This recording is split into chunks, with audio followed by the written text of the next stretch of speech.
E o Influenciadores está de volta conversando com Antônio de Oliveira Lima, procurador do Ministério Público do Trabalho no estado do Ceará. Procurador, um levantamento feito pelo Banco de Dados Jurídico, DBJUS, revelou que a cada 6 horas um novo processo por corrupção é instaurado em algum tribunal do Brasil. Não é muito processo, procurador? É muito processo, sim, mas ele é bem menos do que seria se fosse todos os atos de corrupção praticados no país fossem realmente investigados, né? Na verdade, embora esse número tenha aumentado nos últimos anos consideravelmente por conta do aperfeiçoamento da legislação, o fato é que esse número representa muito pouco dos atos de corrupção praticados nas câmaras municipais, nas prefeituras, né, nas secretarias de Estado dos governos estaduais e também nos ministérios, né, porque poucos desses atos, poucos dos ministérios foram realmente investigados. Se a gente for olhar, o que foi investigado mesmo foram aqueles que decorreram da denúncia que gerou a Lava Jato. Mas é claro que em vários órgãos dos poderes públicos, em níveis federal, estaduais e municipais, esses atos são praticados e não de agora, né? Como disse um ex-deputado aí que foi condenado no Mensalão e também no Petrolão, né, no caso da Lava Jato, ele disse que pratica isso há 30 anos. Né, que ele aprendeu, já começou, né, quando ele começou já se fazia isso. Então ele aprendeu e continuou, certo? Então, assim, nós temos um processo de evolução dos instrumentos legislativos e também da atuação do Ministério Público e do Judiciário no combate à corrupção, que tem aumentado nos últimos anos, mas ainda longe do necessário para alcançar todos os atos de corrupção. E temos um trabalho que ainda precisa ser iniciado, eu diria assim, que ainda está bem no início, que é o trabalho de prevenção. Nós temos algumas campanhas com esse objetivo, como a campanha Todo Junto contra a Corrupção, outras campanhas anteriores, como o que tenho eu a ver com a corrupção, o que eu tenho a ver com a corrupção. Né?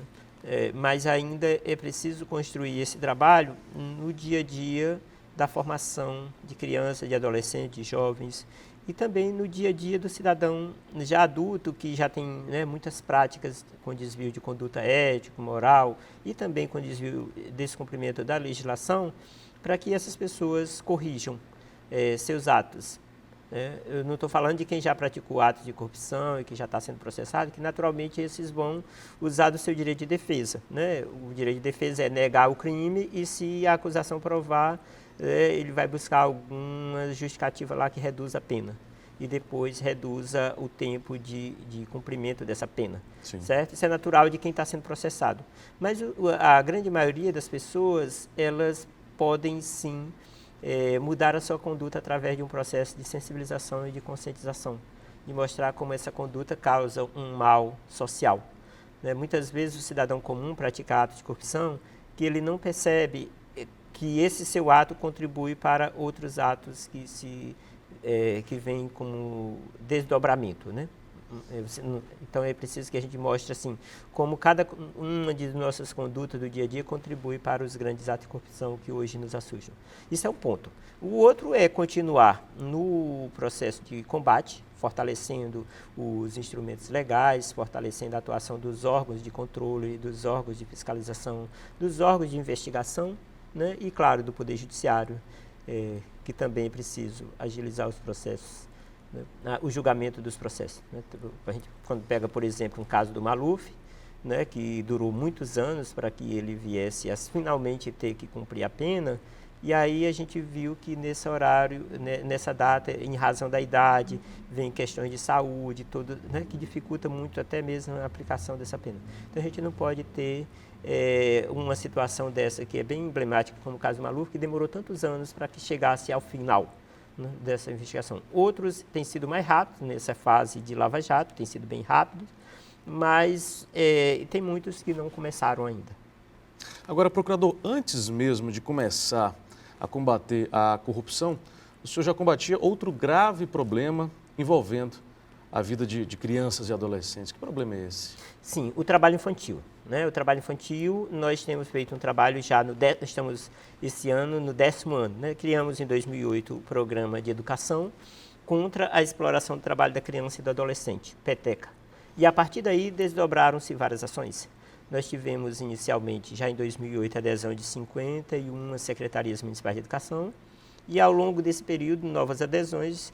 Em 2017, foram 120 municípios que no estado do Ceará participaram desse processo, envolvendo 1.800 escolas, 18 mil professores e 366 mil alunos dentro desse projeto, que busca discutir no trabalho infantil a partir das causas culturais, né? Por exemplo, combater os chamados mitos do trabalho infantil. Aquele pensamento de senso comum que diz, é melhor trabalhar do que roubar, melhor trabalhar do que estar na rua, eu trabalhei e não morri, né? Pelo menos ajuda no sustento da família, né? Mas como ele está estudando não tem problema, certo? Então, assim, a gente busca demonstrar para a sociedade, a partir da comunidade escolar, que o trabalho infantil é uma violação de direitos, que ela prejudica a educação, por exemplo, a evasão escolar é 3 vezes maior, o aprendizado é menor, mas que muitas vezes causam acidentes, mortes, né? Existem as chamadas piores formas de trabalho infantil, como a exploração sexual, o recrutamento para o tráfico, e também aquele trabalho infantil que acontece em atividades insalubres, perigosas, certo? Nós temos, inclusive, procurador, um mapa aí do trabalho infantil, né, que mostra que hoje aproximadamente 2,5 milhões de crianças e adolescentes entre 5 e 17 anos trabalham no Brasil. É um número extremamente alto. Sim, é um número elevado.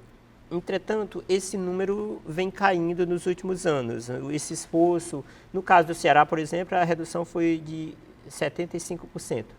Desde que a gente começou o PETECA até agora, né, nos últimos dados, a gente tem um registro de uma redução de 75%. Ainda temos um número elevado, de 73 mil, mas quando nós começamos era 293 mil, certo? Então, assim, a gente tem ainda um problema grave para resolver, mas também temos a esperança de que estamos no caminho certo. Porque quando nós começamos, o Ceará oscilava entre o 3º e o 5º maior índice de trabalho infantil do país. E hoje ele tem o 4º menor índice do país, certo? Então, a gente acredita que trabalhando em rede, como temos feito com a educação, com a assistência social, com a saúde, com o Conselho Tutelar e o Conselho de Direitos, aí a gente vai conseguir sim vencer esse problema, que ainda é grave, que ainda preocupa, mas que já foi bem mais preocupante, bem mais grave. E no próximo bloco a gente volta a conversar com o procurador do Ministério Público do Trabalho, Antônio de Oliveira Lima, sobre esse trabalho de combate ao trabalho infantil no estado do Ceará e em todo o Brasil. É daqui a pouco, aqui na TVC.